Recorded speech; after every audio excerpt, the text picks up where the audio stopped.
Picture this. You walk into a room, and before you've even said a word, someone's energy hits you like a punch in the gut. They smile, but it's not kindness, it's calculation. They speak, but every word feels like it's dipped in acid.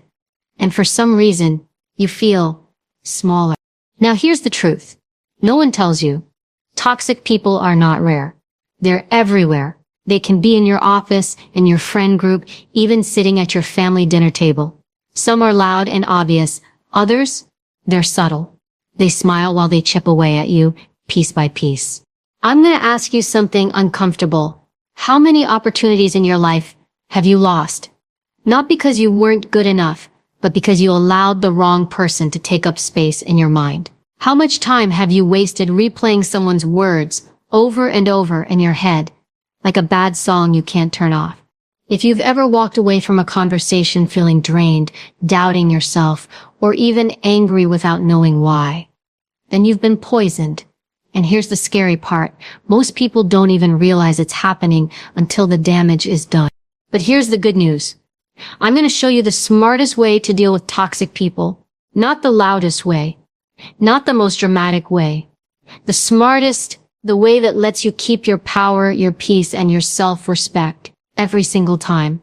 Because the truth is, you will never get rid of all the toxic people in your life, but you can make sure they never ever get the best of you again. And once you learn how to do that, you won't just survive them, you'll outsmart them. And that is where the real win happens. When you deal with someone toxic, the first mistake most people make is assuming it's about them. They think, what did I do? Why are they treating me this way? Did I say something wrong? But here's the reality you need to burn into your brain. Their behavior is a mirror of them, not a reflection of you. It's their insecurities, their fears, their failures, and their pain spilling over into the room. You just happen to be standing close enough to get splashed. Think about it like this. If a snake bites you, you don't take it personally. You don't stand there saying, why would the snake do that? Did I offend it? No. You understand that a snake produces venom. That's its nature. And toxic people, they produce emotional venom. Sometimes it's jealousy. Sometimes it's control. Sometimes it's a need to bring others down so they can feel taller. But no matter the form, it's coming from what's already inside them. The danger is when you let their words and actions bypass your logic and hit you straight in the heart. Suddenly, you're replaying their comment. You're questioning your worth. You're getting defensive. Maybe even lashing back. And now they've got you exactly where they want you, reactive, emotional, and off balance. And here's the hard truth. Toxic people feed off that reaction. They need it. Your reaction is the oxygen to their fire. Take it away, and you take away their power. I've seen this play out in the most high-pressure environments you can imagine. In interrogation rooms, on the street, and negotiations. Someone tries to provoke you, push your buttons, test your limits because they want to control the dynamic. The moment you react, you've given them the map to your emotions. They now know exactly where to hit next time. But if you remain still, steady, watching without absorbing, that's when you flip the power. You stop being the target and start being the observer. You have to train yourself to step back mentally in those moments. Imagine putting an invisible glass wall between you and them. You can hear their words, you can see their expressions, but they can't reach you. You're analyzing them like a case study. Why is this person acting this way? What's going on in their world that makes them need to do this? When you shift from I'm hurt to I'm studying this, you change the entire dynamic. You're no longer in the emotional storm. You're above it, watching from the balcony. Sometimes toxic people act out because they feel threatened by you. Your confidence, your competence, your success. It reminds them of everything they're not doing. And instead of rising to your level, they try to pull you down to theirs. This is why you cannot measure your worth based on someone else's treatment of you. If you start believing their opinion of you, you give them a power they have not earned. Let me be blunt. Not everyone's opinion matters. If someone has shown you they operate from jealousy, manipulation, or insecurity, why would you hand them the keys to your self-esteem? That's like letting a thief hold your wallet and expecting them not to take the cash. Another thing to understand, toxic behavior often follows patterns. People repeat what works for them. If making sarcastic comments gets a reaction out of you, they'll keep doing it. If guilt-tripping you gets you to do what they want, they'll keep using it. Once you spot the pattern, you take away the element of surprise. They're not unpredictable anymore. They're predictable. And that's when you can start playing smarter. Here's something that might sting. Sometimes we personalize toxicity because deep down, we're looking for validation from the wrong people. We want the approval of that one difficult boss. We want the acceptance of that one critical family member. But every time you go back hoping for a different outcome, you're stepping right back into the same trap. You have to accept that some people are committed to misunderstanding you, no matter what you do. And that's not your battle to fight. One mental shift that will save you endless energy is this. Stop asking, why are they doing this to me? And start asking, why am I still letting it in? The moment you stop personalizing their actions, you take away the emotional hook they've been using on you. You stop making their storm your storm. This doesn't mean you ignore bad behavior or let people walk over you. It means you respond from clarity, not from emotional chaos. You decide when to speak up, when to set a boundary, and when to walk away. Not because you're hurt, but because you're strategic. Remember, you're not here to fix them. You're not here to convince them to treat you better. You're here to protect your space, your energy, and your peace. And that starts with a simple, powerful understanding that what they throw at you is theirs to carry, not yours to hold. When you stop personalizing toxicity, something incredible happens. You stop being their victim and you start being untouchable. You'll notice the comments that used to keep you up at night suddenly feel small. The manipulation that once made you question yourself now looks obvious. And the people who thrive on draining others, they'll find someone else to feed on because you're no longer giving them what they need. That's the first step. You can't win a game if you don't even understand the rules. And in the game toxic people play, the rule is simple. Don't get hooked. See their behavior for what it is, not for what it tries to make you feel. Because once you can do that, you've already taken their greatest weapon away. Toxic people have one major advantage over most people. They know how to get a reaction. It's their weapon of choice.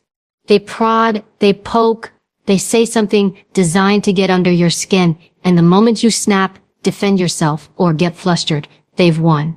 Because in that instant, you've handed over the wheel of your emotional state, and now they're driving. Here's what you need to understand. Your energy is currency. It's limited, it's valuable, and once you spend it, you can't get it back. Every time you let a toxic person wind you up, you're handing over your most valuable resource for free. You wouldn't give a thief your credit card and say, go wild. But emotionally, that's exactly what we do when we let someone dictate how we feel. When someone throws shade at you, when they disrespect you in public, when they send you that passive-aggressive text, they're not just communicating, they're fishing. They're throwing bait into the water to see if you'll bite. If you take it, they get exactly what they wanted, control. If you don't, they're left with their bait in the water and no catch. This doesn't mean you become a robot with no feelings. It means you choose when and how to engage. There's a massive difference between responding and reacting. A reaction is instant. It's emotional, unfiltered, and usually based on impulse. A response is deliberate. It's calculated. It's built on the question, what outcome do I want here? Let me give you a scenario. You're in a meeting, and someone undermines you in front of the team. Your gut reaction might be to fire back, defend yourself, or call them out on the spot. But if you do that in the heat of the moment, you risk looking defensive, angry, or unprofessional. And that's exactly the image they wanted to create. Now the room remembers your outburst, not their jab. But imagine you pause instead. You keep your expression neutral. You make a note of what they said. Later, you address it one-on-one, privately, with calm authority. Now you control the setting, the tone, and the narrative. You've taken away their ability to manipulate the room's perception of you. That's the difference between letting someone control your energy and taking ownership of it. The pause is your greatest weapon. That 2 or 3 seconds before you speak can be the difference between giving them the win or keeping it for yourself. In those seconds, you ask yourself, is what I'm about to say going to move me forward, or is it just feeding their fire? In high-pressure situations, whether it's an interrogation, a heated negotiation, or even a personal argument, the person who keeps their composure has the advantage. The one who stays calm sees more clearly, hears more carefully, and thinks more strategically. When you lose your temper, your field of vision narrows. You stop seeing the big picture because your brain is focused on the immediate threat. That's when mistakes happen. And toxic people, they're counting on that. Here's another reality. Some people are addicted to drama. They feed off chaos because it gives them a rush, a sense of control, even a twisted kind of entertainment. If you match their chaos with your chaos, you're not just giving them what they want, you're stepping into their arena where they know all the rules and you don't. So don't play their game. If they raise their voice, lower yours. If they try to rush you into a decision, slow the pace. If they flood you with negativity, respond with silence or a short factual statement. This isn't about being passive. It's about being in control of you, because here's the truth. You can't control them, but you can make sure they never get to steer you. One of the most effective ways to protect your energy is to decide in advance what your limits are. Before you walk into a meeting, a family gathering, or any environment where you know a toxic person will be, set your intention. No matter what they say or do, I will not let them get a reaction out of me. Treat it like a mental challenge, a test of discipline. And when you succeed, you walk away with more than just your energy intact. You walk away with proof that they can't touch you. It's also important to remember that controlling your energy isn't just about avoiding negative reactions. It's about protecting your positive state. Toxic people will try to drag you into their storm, but you can choose to stay in your calm. When you let your mood be determined by someone else's behavior, you're giving them remote access to your mind. But when you hold steady, you're sending a message. You don't get to decide how I feel today. That doesn't just protect you. It frustrates them. Nothing disarms a toxic person faster than realizing their favorite tricks don't work on you anymore. At first, they may try harder, escalate their tactics, or push new buttons. But eventually they'll move on to an easier target, because without your energy, they have nothing to work with. Controlling your energy takes practice. You'll slip sometimes. You'll have moments where you walk away thinking, I can't believe I let them get to me. That's fine. It's part of the process. The goal isn't perfection. The goal is progress. Each time you catch yourself and course correct, you're building emotional muscle. And just like physical muscle, the more you train it, the stronger it gets. The real shift happens when you stop seeing their behavior as something you need to match or defeat, and start seeing it as background noise you don't even need to tune into. You reserve your energy for the things that actually matter, your goals, your relationships, your own growth. That's how you win against toxic people without even stepping into their fight. Because at the end of the day, the smartest way to deal with them isn't to out-yell them, out-manipulate them, or out-argue them. It's to make their favorite game, getting a reaction from you, impossible to win. When you do that, you've not only kept your energy, you've kept your power.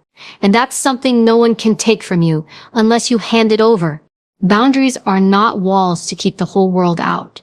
They are gates that you control. They decide who gets close, how close they get, and under what terms.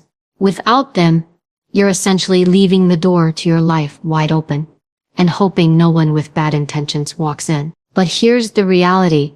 If you don't define the limits, someone else will, and they'll set them in a way that benefits them, not you. Toxic people are experts at testing limits. They'll push, prod, and see how far they can go.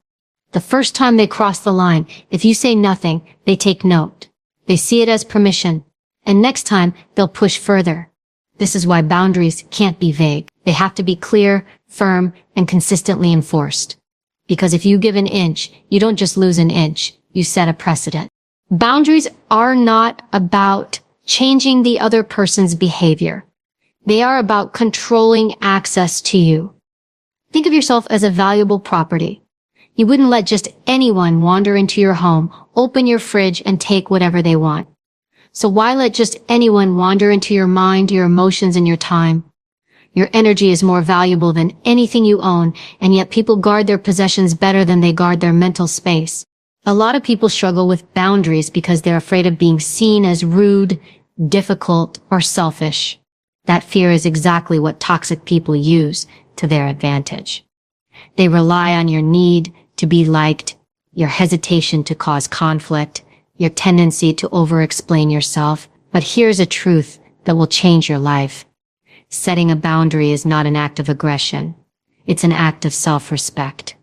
It says, I value myself enough to protect what's important to me. Sometimes boundaries are physical. How close someone can get. How much of your personal space they can invade. Sometimes they're emotional. What parts of your life you're willing to share. And with whom.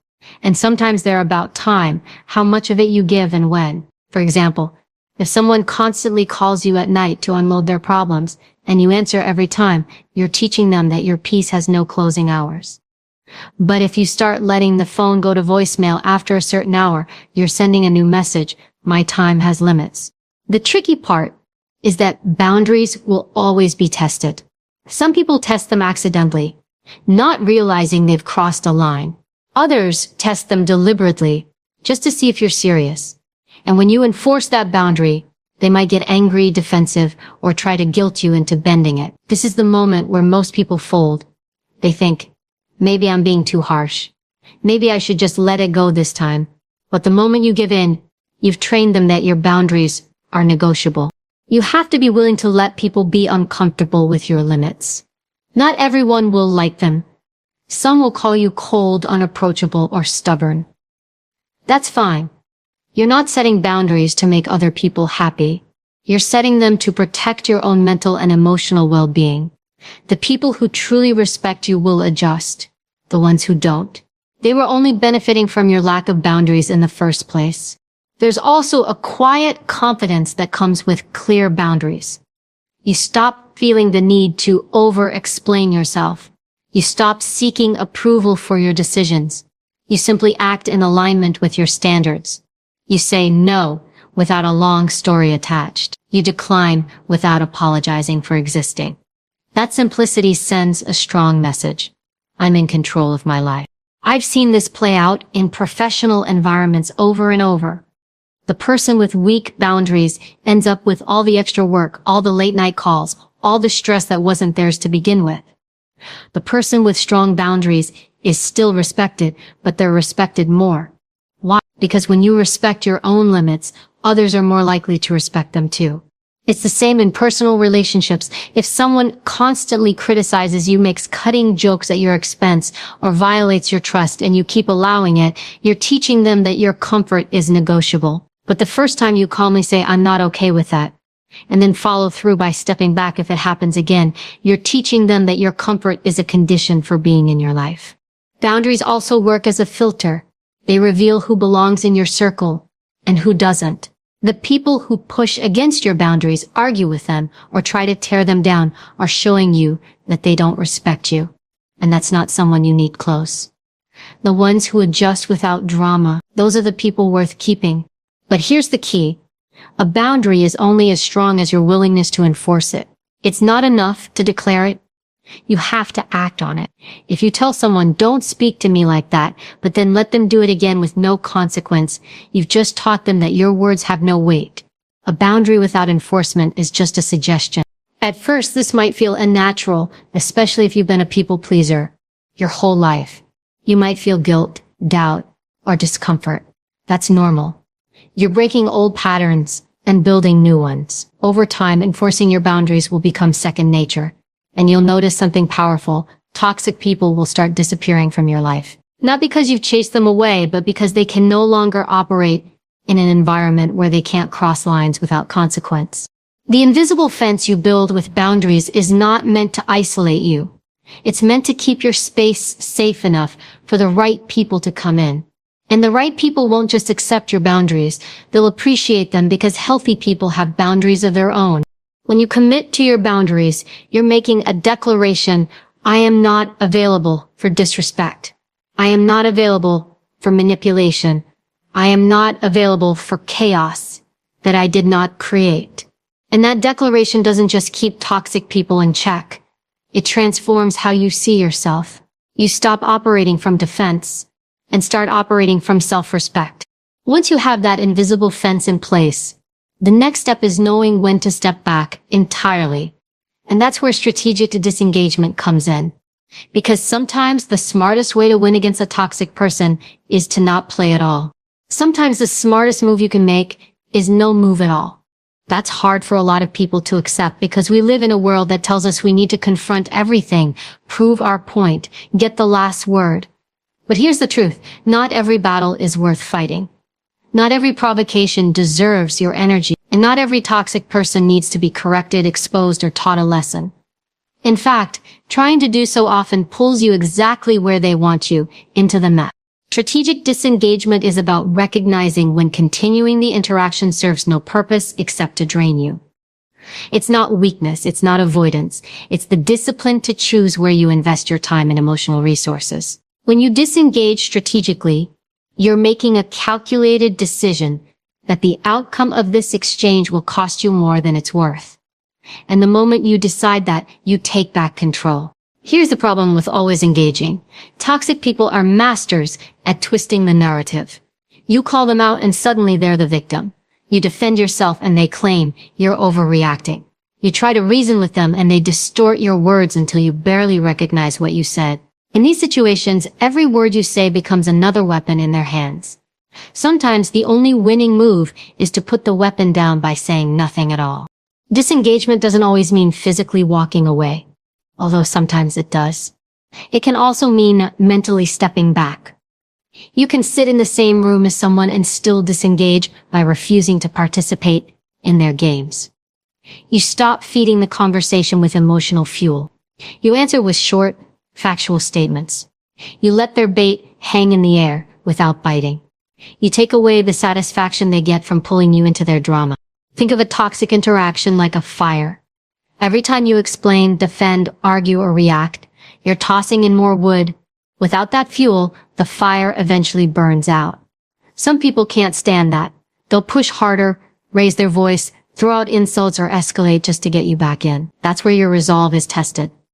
Strategic disengagement requires you to be comfortable with silence, with letting them flail around without a response. It's uncomfortable at first, not because they have power over you, but because most of us are conditioned to fill silence and fix tension. I've been in situations where the safest, smartest move was to simply end the conversation. In high-stakes environments, that could mean physically removing myself. In everyday life, it might mean saying, I'm not going to have this conversation right now, and walking away. It could mean not responding to a text designed to provoke you. It could mean ignoring the email that's more about starting a fight than solving a problem. What's important is that disengagement is a choice, not a retreat. You're not walking away because you can't handle it. You're walking away because you've decided it's not worth it. That distinction matters because it keeps you in the driver's seat. The person who chooses when and how to engage is the one with the real power. There's also a long game to strategic disengagement. Toxic people feed on attention. When you stop giving them that attention, they may become louder for a while, like a fire flaring up before it dies. But eventually, they have to find another source of fuel. If you stay consistent, you'll notice they either scale back their behavior or shift their focus elsewhere. In both cases, you win without ever stepping into the fight. One thing to be clear on. Disengagement doesn't mean you ignore bad behavior forever. In situations where someone's actions have real consequences, in the workplace, in your home, in public, you may need to address it, but address it when you decide, in the setting you choose, and with the tone you control. That's still engagement on your terms, not theirs. Some people struggle with disengagement because they feel they need closure. They want the toxic person to understand their side. Admit they were wrong, or at least acknowledge the harm they've caused. But here's the hard truth.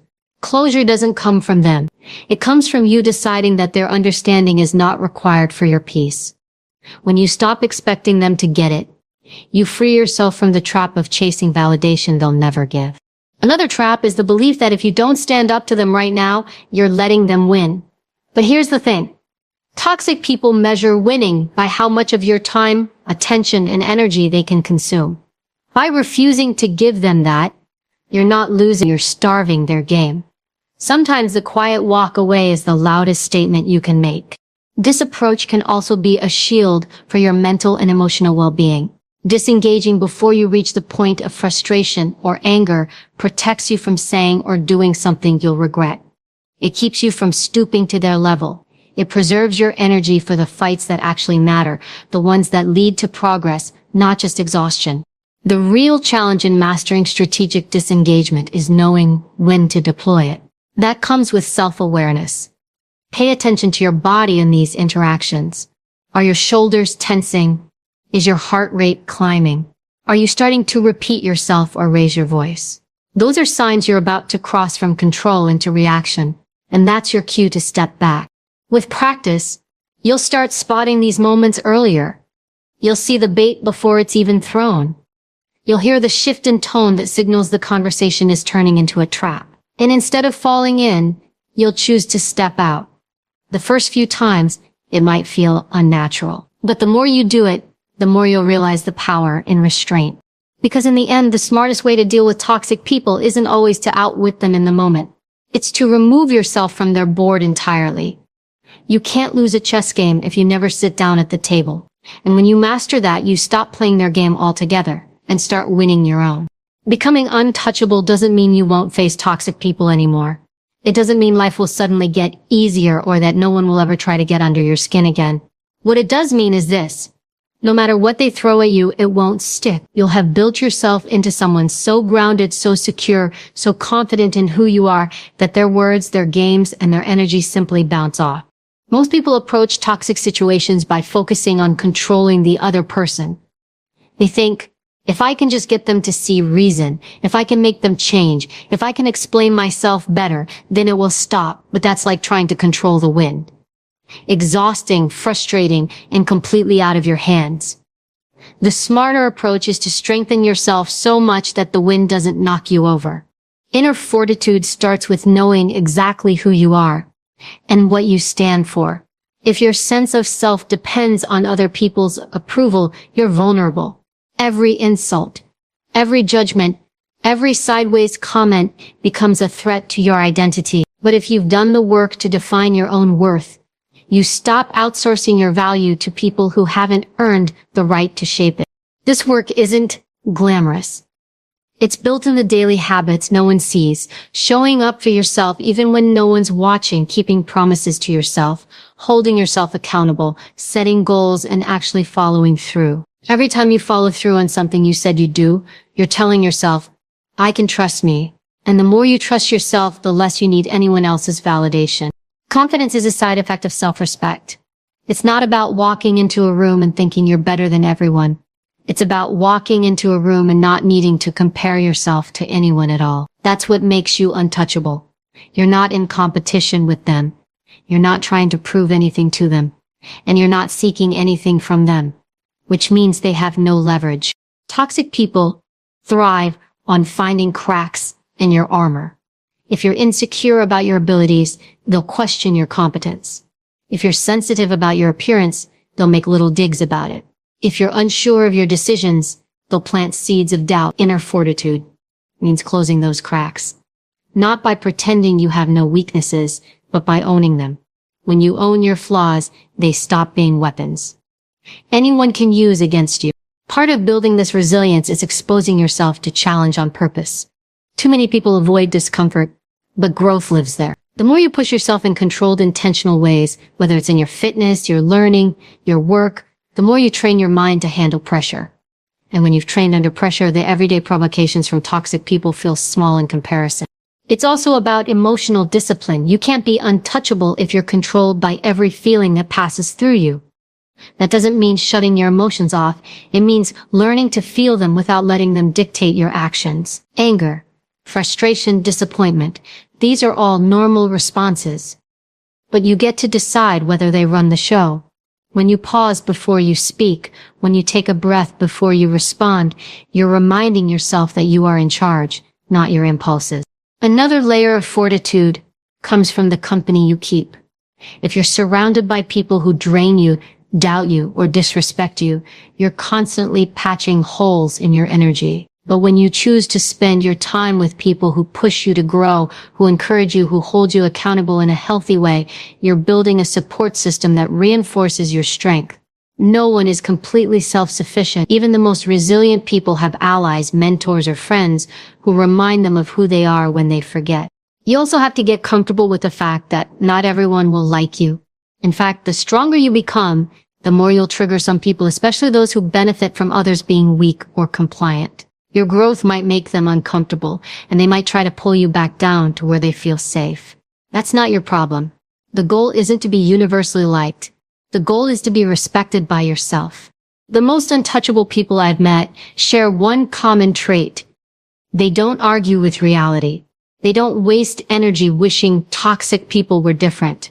They accept that some people operate from insecurity, envy, or malice, and they adjust their approach accordingly. That acceptance is liberating because it means you stop taking it personally and start focusing on what you can control, your boundaries, your reactions, and your path forward.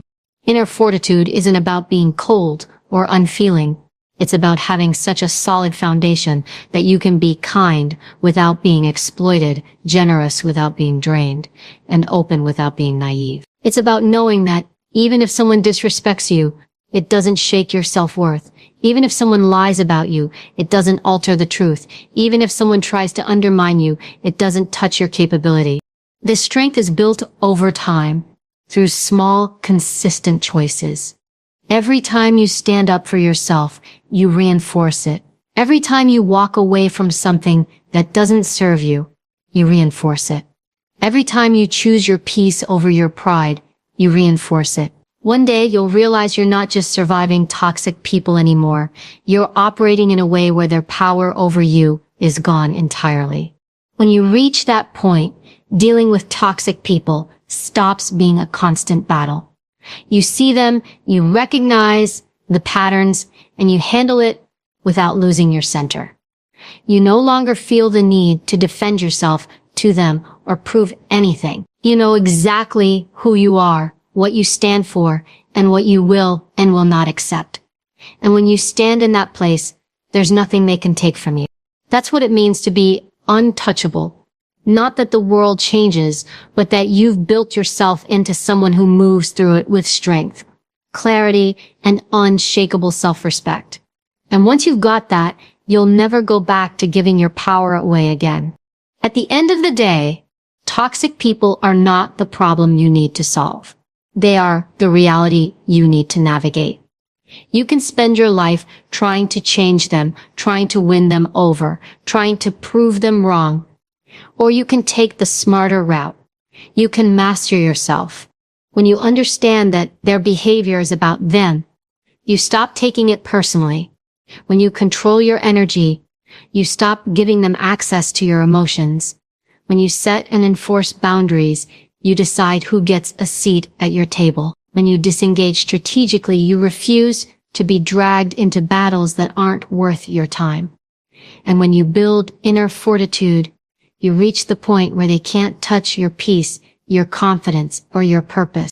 The smartest way to deal with toxic people isn't to beat them at their own game. It's to make sure you're not even playing. You have one life, one mind, one reservoir of energy. Don't waste it on people who only want to drain it. Protect it like it's the most valuable thing you own. Because it is. Remember this. You are not here to be at the mercy of anyone's dysfunction. You are here to live with clarity, strength, and purpose. And the moment you stop giving toxic people power over you, you step into a level of freedom most people never experience. That's when you stop just surviving life and start owning it. Walk out of here today with this truth burned into you. They only win if you let them. And now you never will.